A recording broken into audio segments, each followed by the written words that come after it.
I'm Shae Russell for mining.com.au, and joining me today is Data Dan Petrie. Now, normally we come to you with an economic data dump, but this time, Data Dan, you are fresh off writing an article for mining.com.au. You've got an axe to grind. Let's frickin' start. That's not the word I wanted to use. I'm just going to let everybody know. Let's talk about this Albo, or Australia's Prime Minister Anthony Albanese. He's very, very likely to be a one-term Prime Minister. Data Dan, kick us off with your thoughts from today's article. Well, it starts with really a data point, 0.8% growth in the GDP propped up by government expenditure. Government spending is really keeping the economy alive. 7 straight quarters of what's termed a per capita recession. So in other words, households are going backwards. Uh, this is a byproduct of a lack of reform, and the Conservative opposition don't come to this debate either with clean hands. I mean, the last decade is starting to reflect what's happened, but the current government have got their own problems. I mean, and they coalesce around 2 major points.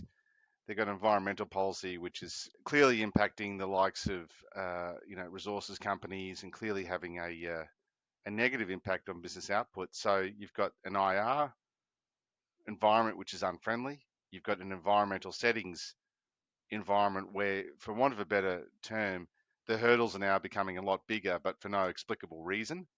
And that's sidelining people involved with the process with minor groups. And you can't help but feel that there's a political play here to try and assuage for more metropolitan votes in the inner city. The bottom line is it's not going to play well for the Prime Minister Albanese, who's really facing a Queensland moment if he takes on the resources sector and also the business sector, who are seething really about an IR environment, which I think is probably going to start becoming a net negative for the government. So many excellent points in there. I'm going to pull on two threads. First one's first. The last decade of policies is now being really reflected what's happened. But Albanese is absolutely going to suffer the consequences for not trying to change any of those policies. Tell me, why is that? Why have we basically got a lackluster government that isn't doing anything?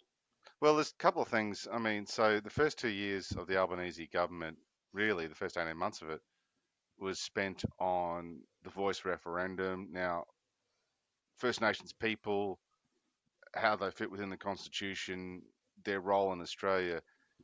There's no dispute, or there's uniform agreement that improving economic advantage in that area is a big priority for all Australians. But the structure of that campaign and the question posed was divisive. There's no question about that. You had that, then you had a second issue, which has been this one of the IR overreach. So this is where you got multi-patent bargaining, the possibility of secondary boycotts. So the union in one industry has a dispute with a business, and another business which is unrelated gets affected through a secondary boycott. Then you've got the situation of industry-wide bargaining, which there's many. Australia has 2 million ABN numbers registered. Many of those are multi-employer businesses. You can't have one size fits all. So you've had a regressive, union-dominated, authored policy, if you'd like, and so that's starting to grind on people. And then, of course, you add that in with an energy policy. It's very expensive to run businesses with the power bills that keep going up. The renewables investment doesn't seem to be working. It doesn't seem to be providing, the promise that it has for so long. And so you've got businesses which are slowing, per capita recession, an IR framework which suggests that your costs are going up and it's very difficult to do business here, and an environmental minister, who is, incredibly competent, Tanya Plibersek. She's been around for a long time, but some of her questions, particularly around the Regis gold mine, for example, are questionable given the justifications she's used for that. So in saying that, it's kind of hard to see how Labor, for example, starts making its way through. Now, in the Queensland case, where they hold only 5 seats out of 30 federal ones, it's very difficult to see how that doesn't start to spill over into the likes of New South Wales and Western Australia, both resources states. Not so much the strongholds of Victoria and South Australia, but they've got problems. And that's, and a lot of it is self-inflicted because they've chosen a path of overreach, basically due to the subservience of their union masters. Okay, so I had the second thread I was going to pull on, but you gave me a great answer, and we're going to go back to an original point you made off air, and I just started hitting record and said, "Don't answer me. I want to hear it recorded."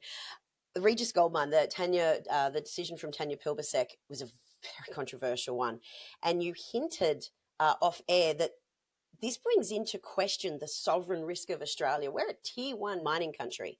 We're considered a very low sovereign risk country, but this decision actually puts that low sovereign risk in jeopardy. What's your opinion on this? Well, there's two parts to it. It's not just the gold mine, the approvals process is now vexed. That's the perception which was reported widely. There was $1 billion of investment. $1 billion is an incredible amount of money. Like in Australia, we throw the term $1 billion around quite loosely, but if you go to the United Kingdom or something, you say $1 billion, that is a big ticket news item.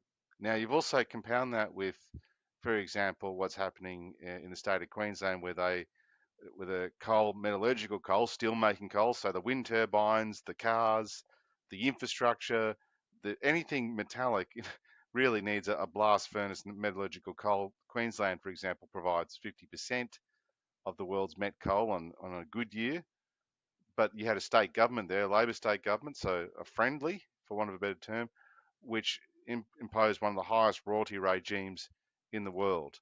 They now hold 33, 34 seats in that state parliament, so they're in opposition. Yet they celebrated that as a win for some bizarre reason. The bottom line is this: there is no industry capable of delivering the taxation revenue uh, that many Australians enjoy as a result of its resources sector. And until there's a recognition of the essential nature of that, that standard of living will go down, and the per capita recession I was just talking about, they'll continue if we don't see this mining investment maintained. And again, the only way to ensure you've got uh, a good mining sector is the magic ingredient of certainty and also stable policy settings. These two issues alone, which I've just highlighted, are certainly not stable policy positions. They're certainly not. And I want to tap into the metallurgical coal comment you just made. I know you have contacts in this Mm. industry.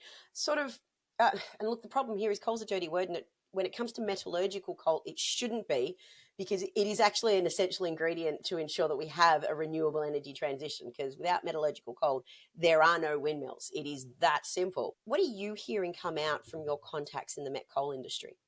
Well, they're obviously furious. I mean, like these are, you know, and for people who are talking about coal and net zero equals coal. You can't get to net zero without coal. The world just can't stop without coal. And so it plays a very, very important role. And for example, coal power stations are not, like being dotted around the country, are not the driver. Despite what people say, when you've got a million motor vehicles, that's far more emissions intensive than a coal-fired power station. It's not really the point. The bottom line is met coal for steel making, thermal coal for energy. You can't achieve any of the environmental goals without having coal in the conversation. It is an essential material, and in terms of the net the net zero conversation. So in terms of what they're saying to me, well, you can imagine what the conversations privately have been. They're the case of their 30-year pits in some cases. They're the best technology. They've ensured that they've got scrubbers and all the right materials on how to produce said product. So like when it gets to the end of the line, there's a great deal of care goes into ensuring that the product is not only, if it's for steel making, that it goes into products such as wind turbines that you know can make this happen. So the idea that you got this industry is this kind of leper colony, can't that financiers and financial institutions won't lend money to, it's patently absurd, and it's an own goal of this country's making because they've swallowed a line which has said that coal resources equals bad, renewables is good. Where do you get those materials from? They come from the resources sector, and I think that's kind of where there's this big disconnect. And basically, there's this really, if anything, what I'm hearing increasingly, the polling is showing us, and when we're asking these questions, is that the realists are now taking over. They've said, no, we do appreciate the value of resources, and this has to play out quite well. For the government, federal government especially, they need to start valuing the industry, which basically pays for it. I mean, the resources sector pays most of the corporations tax in this country. And so that quality of life many people love and they love to sell about Australia comes from resources. And they're part of the conversation. And really, that's probably where the perception deficit has come from. And if anything, the Prime Minister, if he wants to, I think, provide some sort of electoral hope, he would actually start engaging in the resources sector and valuing that sector. But again, they're going down the path at the moment where they're now a war against salmon farms. So they seem quite vexed from where I stand. But there's not much love for the Labor Party, certainly in the resources sector at the moment, particularly in coal. This is a fascinating conversation. And once again, you and I are hamstrung by time. The resources sector, as you so rightly pointed out, pays an enormous amount of corporate tax. It also provides high paying jobs and high value jobs to Australia that contribute to our way of living. In regional Australia, Shae. Yeah, in regional Australia, in communities that are reliant on these jobs to fund the bakeries, to push the McDonald's out, to put a movie theatre in, so communities can actually remain there and stop the exodus into the cities. What I want to know is what happens when the mining sector flexes their muscle during a political campaign? Because, you've got your ear to the ground, I've got my ear to the ground. We're talking to a lot of frustrated insiders who are sort of mad that politicians don't understand the important and vital role resources play to the Australian economy. Do you know what happens? Prime ministers get whacked. There we are. That's basically what happens. Not literally, of course, but the truth of the matter is, Kevin Rudd tried to introduce a super profits tax without any consultation with the mining industry. And it decided for the crash or crash through. Right? It was so bad for Rudd, who was elected in 2007, wildly popular prime minister, right, against Tony Abbott, possibly the most unpopular opposition leader in living memory. Abbott got to, within a whisker of government. Rudd was deposed as the prime minister. Gillard, how's this? At her first press, conference as the prime minister in the courtyard of Parliament House, said to the mining industry, "Stop your ads, and we'll go back to the negotiating table." So at the time, it's Wayne Swan versus Marius Kloppers, who was the then CEO of BHP. You're putting Wayne Swan, with the greatest respect to the former treasurer, you're putting Wayne Swan in a room with a man with a brain the size of a planet to negotiate a mining royalty tax. And in the end, that was defeated. But what happened? Labor was turfed out. So within 7 years, not even 6 years, their first incarnation in government, they junked their carbon tax, which probably would have been a good policy to have because it would have been sensible. Policy settings would have been there, but they junked that in the Friday afternoon. They torched two prime ministers. Gillard was basically ruined the moment she even became prime minister because of the way she came to the job. Possibly the most competent female parliamentarian that I've seen. She has had these super portfolios, becomes prime minister, but the way she became prime minister was, an exercise basically in legacy media showing their misogynistic muscles, and that was the end of Julia Gillard. But 6 years, that's all it took.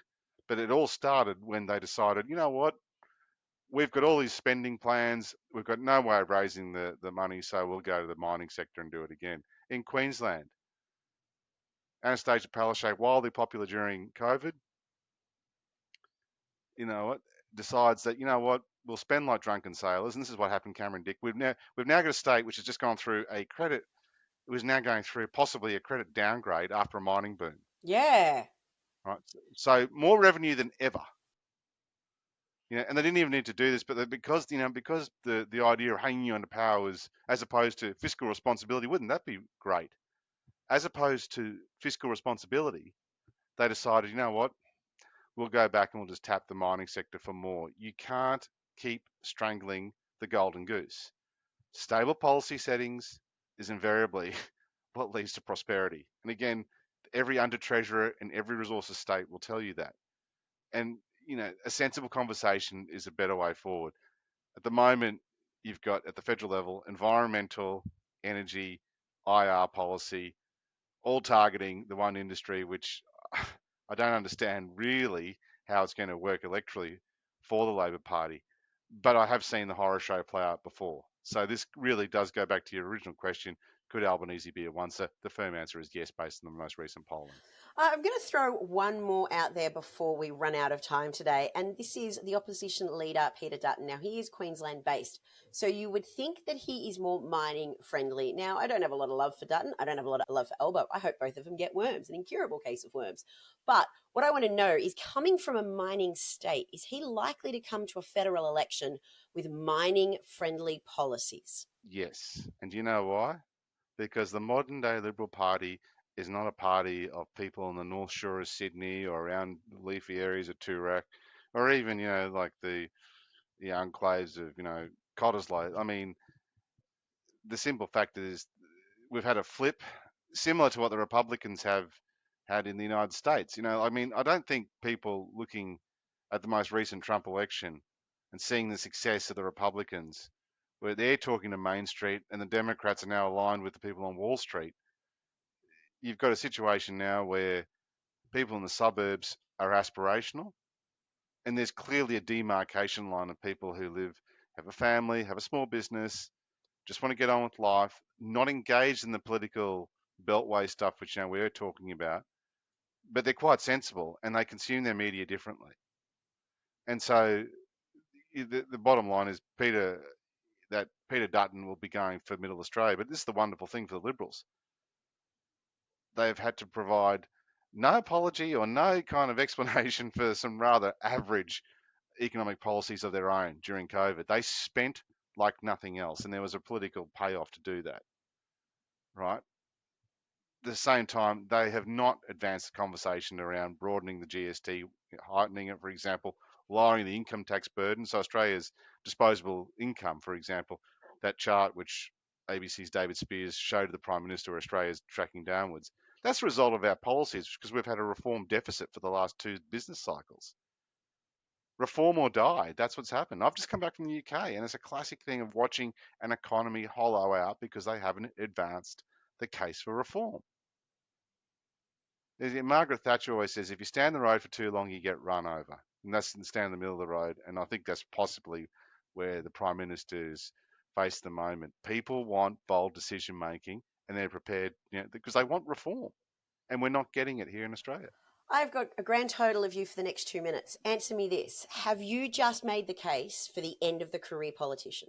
Well, I think, for example, that, if we look at what happened with, the Trump story, possibly there is. I mean, I also think that the career politician's time is ending because, like, there's a demand that people that go into higher office can actually offer something other than just being like serving in the office of a politician, then going for a safe seat. They need to be able to bring something to the table. That people are demanding more of elected leaders and demanding ideas which are going to make a material benefit to the lives of their fellow countrymen as well as themselves. So there's definitely a case to be argued there. I think that's happening. I mean, we saw in the UK, for example, Keir Starmer is now the new UK Prime Minister, and he's having a terrible time because this is the one reform he's decided to bring in, an inheritance tax. Really? Like an inheritance tax. The size of government is massive. People have to be able to learn to live with the fact that we need to do things more efficiently and better. And if it could be done better in the private sector, that case has to be argued. It's as simple as that. Dan, I could talk more about this all day, but unfortunately I can't. This is great. I will be cornering you at the Christmas party in a couple of weeks and we can go barb for barbs. Dan, this is a fantastic conversation. I know there is data to review before the end of 2024 falls upon us. In fact, next week will be our final video for the year together. So everybody stay tuned for that one. Dan, it was an absolute pleasure. I can't wait to have a champagne with you at the Christmas party. Thanks for being here. I look forward to it. See ya.